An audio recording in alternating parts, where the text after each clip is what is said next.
Papo de Criança com Cláudia Mascarenhas. Se seu olhar muda, tudo muda. Apoio Instituto Vive Infância. Papo de Criança. Olhar a criança, olhar o seu ponto de vista. Fala-se tanto sobre a criança, faz-se tanto pela criança, mas será mesmo que temos escutado o que realmente são as diversas infâncias? Temos escutado as crianças?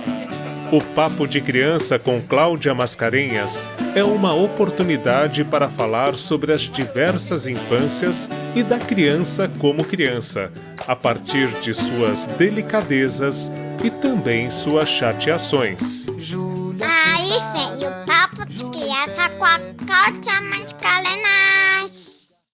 Olá, eu sou Cláudia Mascarenhas com mais um bate-papo de criança. Se seu olhar muda, tudo muda. Esse ano com um lema muito interessante que é Eu só quero saber do que pode dar certo. Nós vamos trazer, agora no segundo semestre, iniciativas do Nordeste e do Norte desse nosso país, que são iniciativas extremamente criativas, sensíveis, de um poder de impacto muito grande sobre a vida das pessoas e sobre a vida das crianças. Hoje eu trago com vocês, aqui para conversar com a gente, Mira Silva. Ela é jornalista, diretora audiovisual, produtora cultural e roteirista. Trabalha há mais de 20 anos com televisão e atualmente dirige o programa Conexão Bahia, uma revista de variedades que vai ao ar todos os sábados pela TV Bahia, afiliada da Rede Globo. Há mais de 8 anos, ela é curadora da Fliquinha, a parte infantil da Festa Literária Internacional de Cachoeira. Ela é curadora de várias outras festas literárias e, em 2020, dirigiu e roteirizou o programa Conversa Preta, vencedor de programação da Globo como melhor programa especial regional afiliada. Em 1920, criou a videocoluna Sementinha Preta, um espaço virtual dedicado à infância, principalmente à contação de história e divulgação da produção literária negra infantil. Em 2020, criou a videocoluna Sementinha Preta, um espaço virtual dedicado à infância, principalmente à contação de história e divulgação da produção literária infantil negra. O objetivo da Sementinha Preta é divulgar esses livros para que mais pessoas possam ter acesso e se sintam representadas e representados, além de conhecerem as suas histórias e cultura. Vamos escutar esse projeto super interessante com o percurso que Mira Silva traz para a gente. Vamos lá. Olá, eu sou Cláudia Mascarenhas com mais um bate-papo de criança. Se seu olhar muda, tudo muda. E como a gente tem dito, agora no segundo semestre, vamos dar visibilidade a iniciativas do Nordeste e do Norte do país, iniciativas super interessantes, onde a gente tem muito que aprender com elas, né?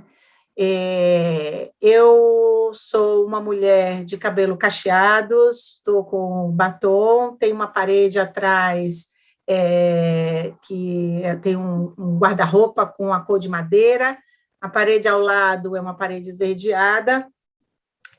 Sou baiana, nordestina e tenho um sotaque, eu acredito, bem baiano. Então, apesar de as pessoas acharem que ainda está misturado, que já está misturado, aliás. Vamos começar com Mira Silva. Mira, por favor, faça a sua autodescrição e a gente está muito ansioso para te escutar.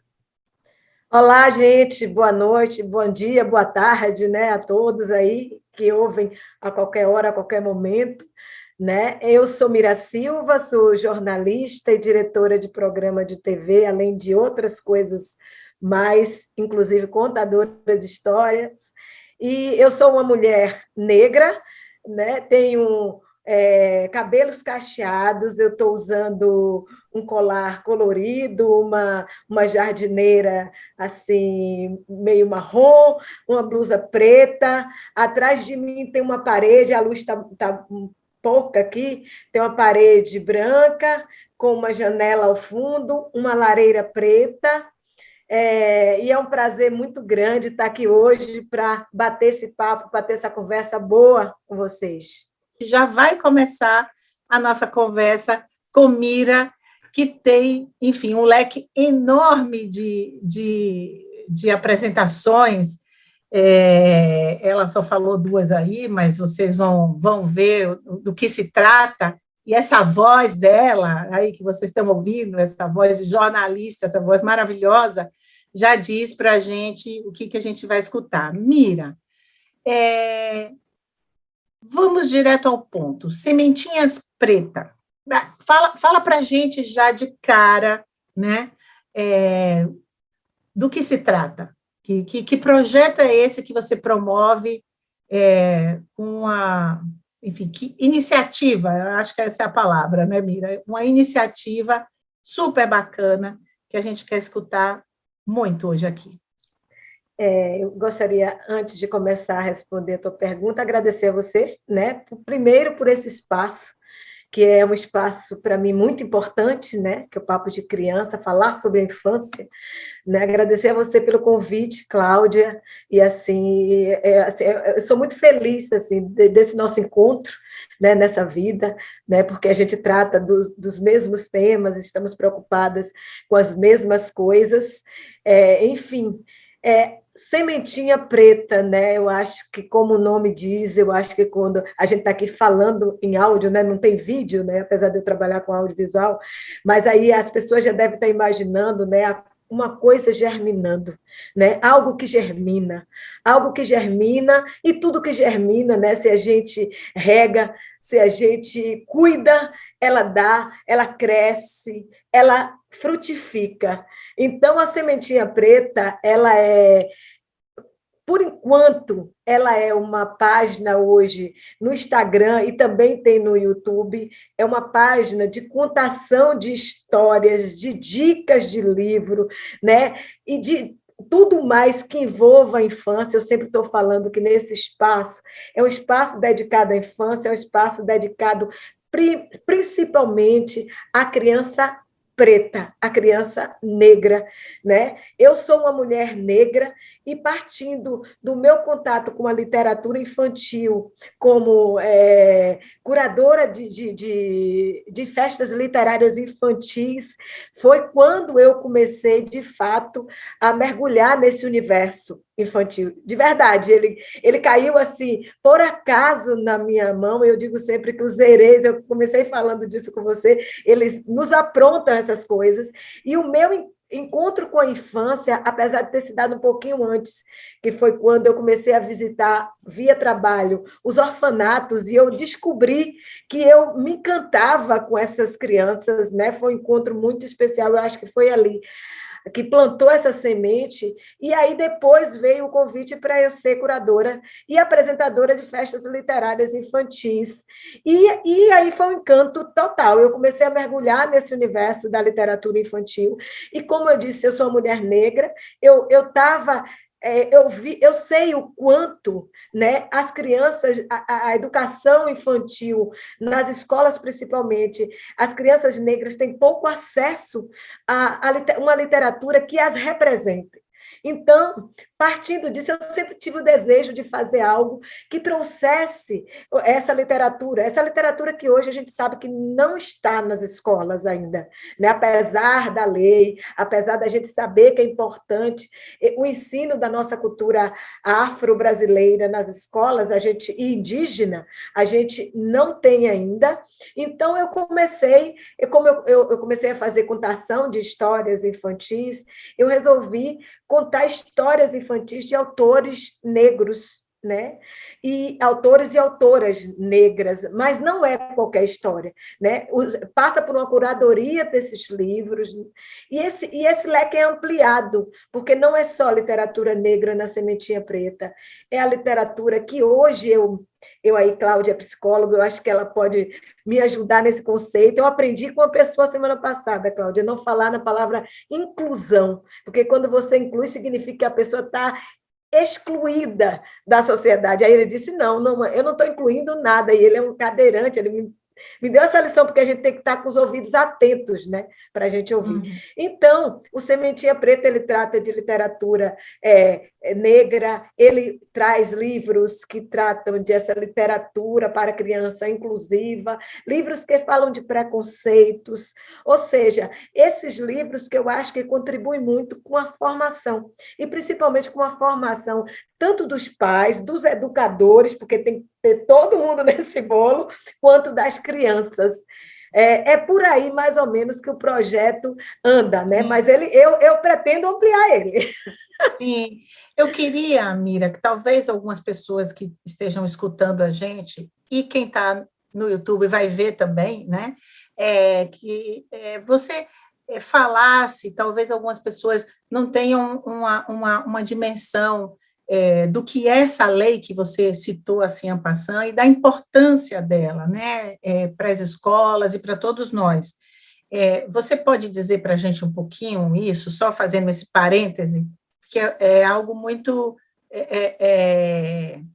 interessante, que as pessoas podem não saber exatamente de que lei é essa, não precisa necessariamente lembrar do número da lei, não, mas do que se trata, né? Eu acho que é uma coisa interessante, porque quando a gente chega a uma regulamentação, é porque há realmente uma falta, né, no direito sobre isso, né? Então, a lei ela vem regulamentar um direito, e isso é muito importante, que a gente possa estarmos todos circunscritos, né, sob determinada comunhão de direitos, né? E eu acho que seria bacana se pudesse falar. Eu posso sim, Cláudia. Na verdade, a lei, assim, eu realmente estou olhando aqui, a lei é 10.639, que versa sobre o ensino da história e cultura afro-brasileira e africana, e ressalta a importância da cultura negra na formação da sociedade brasileira, né? Essa lei ela foi instituída, né? Assim, e a gente sabe, eu não sou professora, não estou na sala de aula, mas é claro, eu converso com professores, eu sei que ainda está muito distante, que essa lei seja realmente regulamentada nas escolas, que elas estejam nas escolas, que os professores falem principalmente sobre a lei, não só, e que tragam o ensino da cultura afro-brasileira, né, da cultura africana, e mostre para as nossas crianças, nós somos um país miscigenado, né? Nada mais justo do que a gente conhecer nas escolas das nossas crianças, dos nossos jovens, eles, desde pequeno, aprenderem sobre a nossa história, né? O legado desse povo, mas não um legado que é contado, contado hoje, a gente sabe que parte do que a gente aprende foram escritos por pessoas brancas. E a gente é miscigenado, a gente tem o povo indígena, a gente tem o povo negro. Então, é muito importante que essa lei ela seja realmente, de fato, cobrada, que esteja na sala de aula, que quando os professores, as escolas pensem no seu programa de aula, né, elas pensem nessa lei, elas pensem que elas estão num país que é miscigenado, num país que tem essas 3 matrizes aí, e que é importante que essas crianças elas conheçam, elas estudem, e que essa literatura, e que esses livros sejam revisitados, e que essa história seja revisitada, para que essas crianças elas se sintam representadas. É porque é como se você estudasse numa escola, você fosse uma criança e estudasse num outro país que não é o seu, né? Você estuda a partir de uma perspectiva que não tem nada a ver com você, né? Ou tem pouco a ver com você, para me corrigir, né? Porque a gente sabe que a maioria dos livros eles foram escritos por pessoas brancas, né? É como a Chimamanda diz, né? A história é contada por uma via só. E é um perigo, né? A gente sabe disso. Me corrija se não foi esse o caso, mas a história contada por uma via, e normalmente uma via, digamos assim, de um lado positivo, positivado, e do outro lado, negativo, negativado, digamos. Não só uma via, não é, Mira, mas os valores que estão sendo contados, normalmente onde um lado da história é o lado conquistador, o lado que vence, o lado, enfim, e o outro lado é o lado subjugado, é o lado que, digamos, no imaginário popular fica com menos valor do que o outro lado. Não é isso? Exatamente, exatamente. Imagina você aprender sempre vendo a sua cor, né? O seu rosto, ele desse lado, com todas essas. Você é psicóloga, você sabe o quanto isso é danoso, né? Na construção de imaginário. É claro que eu não vou querer parecer com algo que eu aprendi desde pequeno que era ruim, que era negativo, que era fraco, que não lutava pelos seus direitos, uma coisa completamente diferente da realidade que a gente sabe, por exemplo, que o povo negro, falando aqui do povo negro, né, que o povo negro sempre lutou e resistiu, é tanto que estamos resistindo até hoje, né? Fomos tirados da África, tirados, arrancados, né? Tivemos os nossos nomes trocados, tivemos a nossa identidade, assim, nós não existíamos, né? Então, mudou-se tudo, mudamos de casa, tiramos, assim, apartamos as famílias. E esse povo chega até aqui, esse povo constrói esse país, esse povo luta, esse povo consegue ser escravizado, né? Durante anos e anos, e você mostra para essas crianças que esse povo é submisso, que esse povo não luta, que esse povo... Imagina, né, que esse povo é feio, que esse povo é assim, que esse povo... Todas essas características negativas. Imagina você, desde pequeno, estar numa sala de aula e você está aprendendo dessa forma. Como o povo indígena também. E aí uma professora Hilda Baqueiro, um dia me chamou a atenção para uma história, Cláudia, que assim, eu acho que a gente não se dá conta que do jeito que você estava falando antes, da narrativa, né, da forma que isso é narrado, que isso é contado. Ela aí falou assim, imagina você, nós todos, né, brasileiros, aprendemos nos livros de histórias a estudar sobre o povo indígena no passado. É como se eles não existissem mais. Então, para a gente, o povo indígena não existe, entende? Porque a gente aprendeu que o índio caçava, o índio pescava, é um pretérito perfeito, ou seja, já acabou. Ele não existe mais, ele não faz mais nada. Então, quando ela me chamou a atenção para isso, eu falei, é verdade. A gente estuda o tempo todo num verbo no passado, né?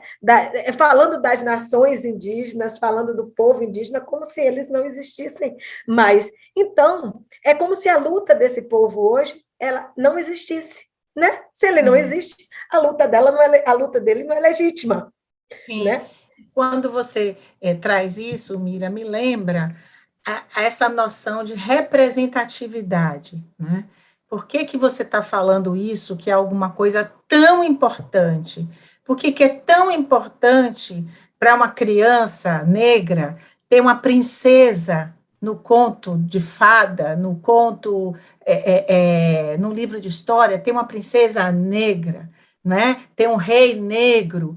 Por que isso é tão importante? Você está falando aí, eu queria fazer logo essa comparação do que é essa história contada apenas com os pontos negativos e os pontos negativos vistos pelo outro lado, não é nem autodeterminado, porque a gente pode identificar pontos negativos em nós mesmos, na nossa forma de ser, enfim. A outra coisa é uma outra cultura, um outro povo, né, marcar o nosso povo, digamos assim, com os pontos que eles acham negativos, né? Assim, isso é outra coisa. Então, o que é isso para uma criança negra?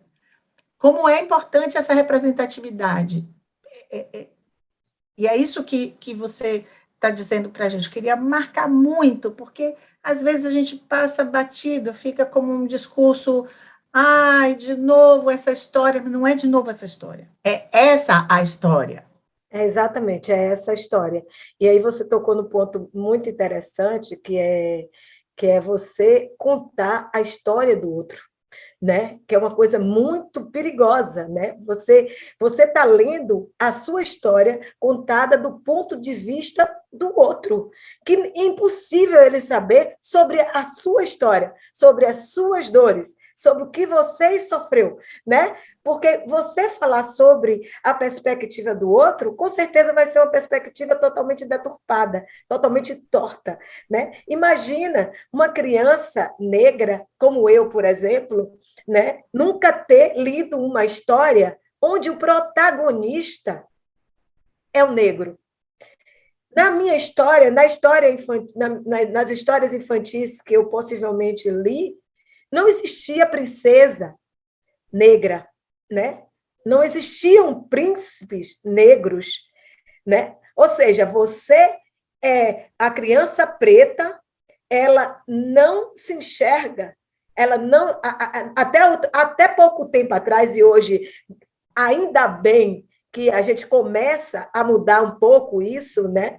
A criança negra ela não se enxergava em brinquedos, né? Porque não existia boneca preta. Agora, esse ano, a gente teve o presente aí da doutora Jaqueline Góes, né?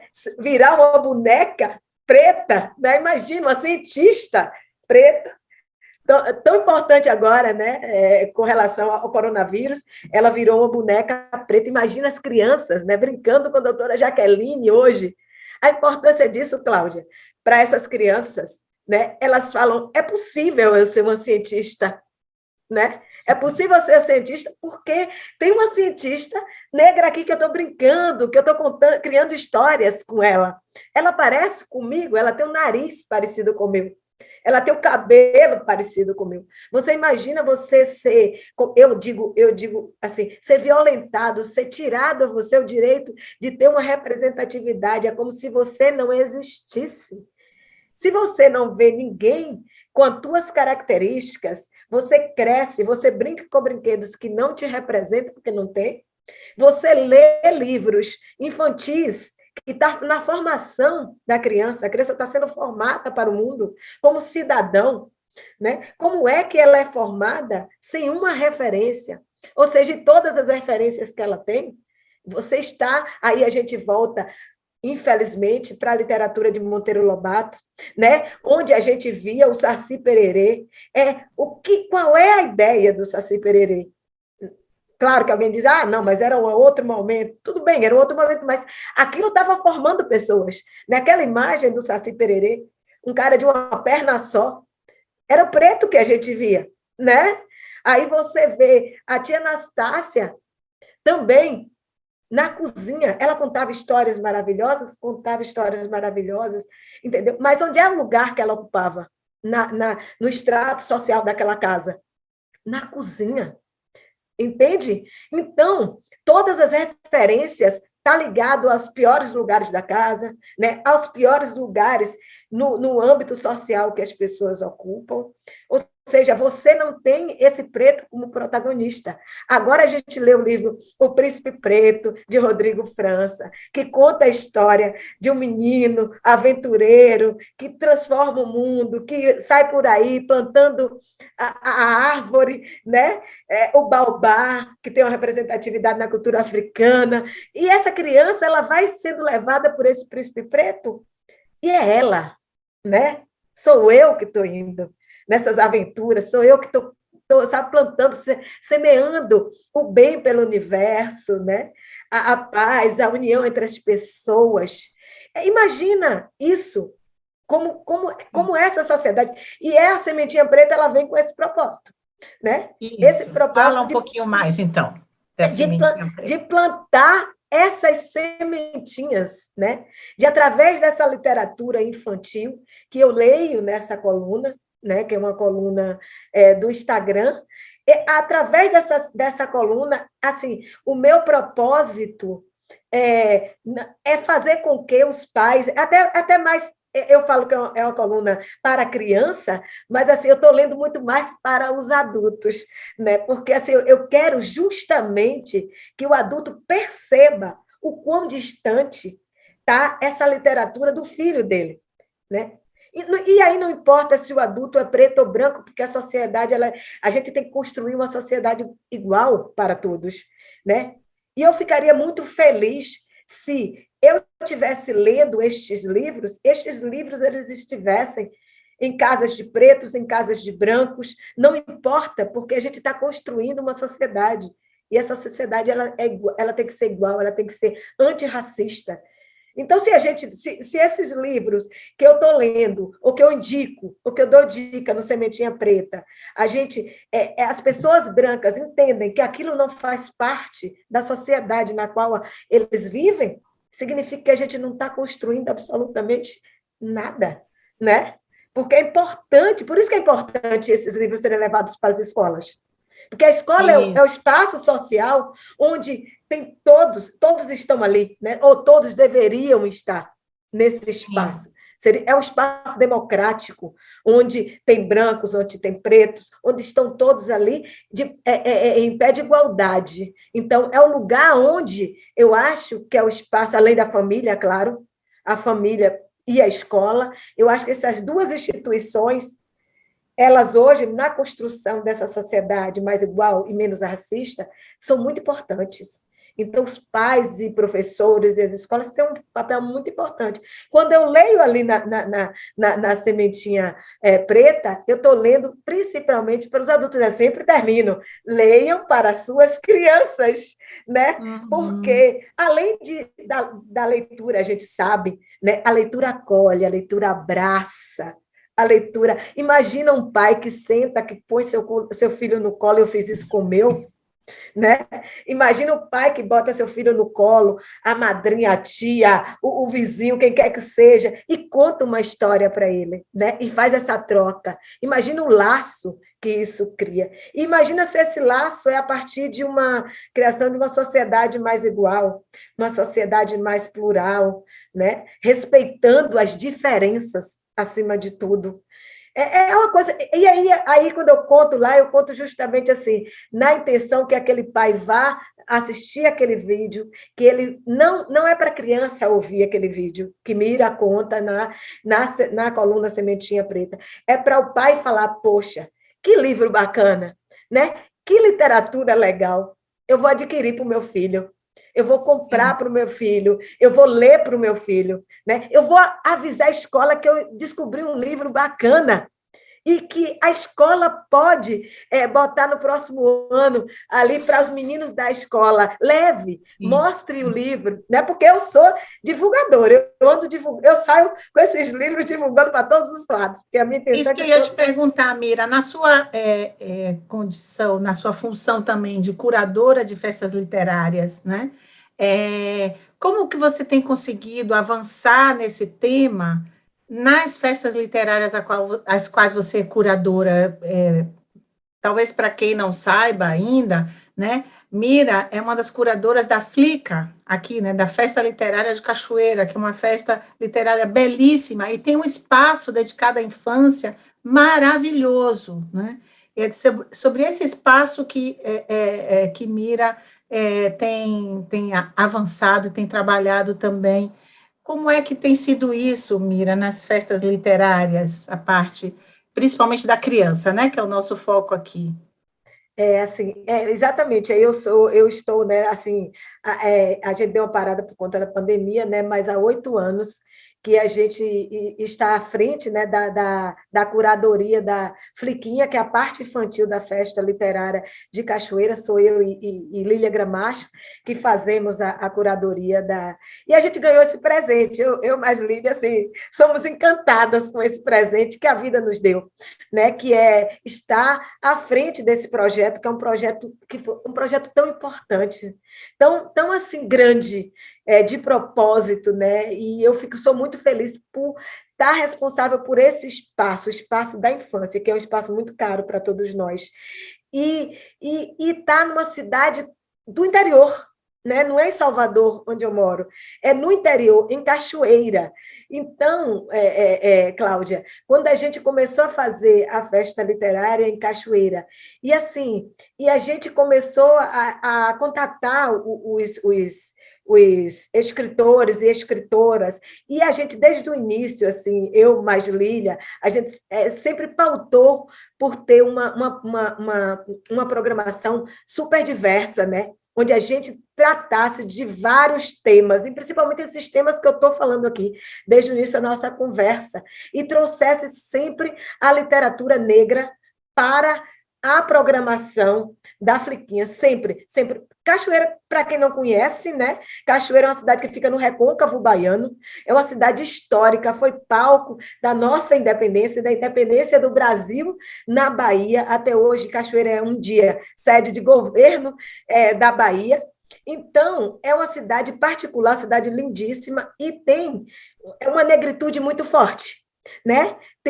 E aí a Fliquinha, por ser uma festa literária que não cobra, é aberta ao público, né? A gente recebe pessoas de várias escolas da região, inclusive da zona rural, que para mim isso aí eu faço questão de frisar, porque você imagina o encontro desses autores com essas crianças, né, da zona rural ali do Recôncavo. Cláudia, você já esteve na Fliquinha, e assim, a gente teve o prazer de ter você lá, fazendo uma participação.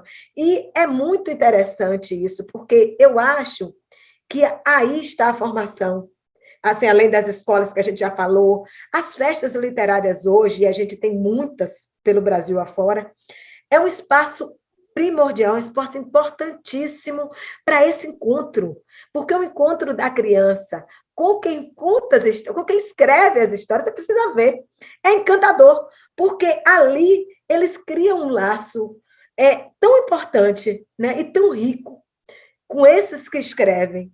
E você imagina uma criança preta vendo um escritor ou uma escritora preta ali, né? Ele fala, eu posso ser escritor, eu posso ser uma escritora também, né? E na Fliquinha a gente viu muito disso. A gente viu muito, durante esses 8 anos, eu vi muitas crianças, assim eu recebi uma carta de uma criança, ela ia todos os anos, e assim, eu sou negra, né? Eu estou ali representando assim, a Fliquinha, apresentando as pessoas, conduzindo o público e a programação. E aí eu recebi uma carta de uma menina preta, que ela foi durante os anos, aí ela é da zona rural. E ela, assim, ela foi um ano e levou uma carta para mim, cheia de coraçãozinho, e falou, tia, quando eu crescer, eu quero ser igual, eu não consigo nem falar. Quando eu crescer, eu quero ser igual a você.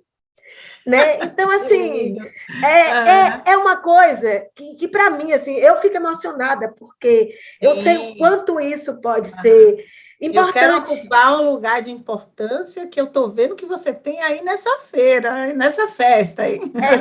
É disso que a gente está falando desde o início, entende, Cláudia? Isso. É da importância não é uma representatividade qualquer, é você estar num espaço onde essa criança ela não tinha referência há poucos anos atrás, né? Ela não veria uma mulher negra naquele espaço ali.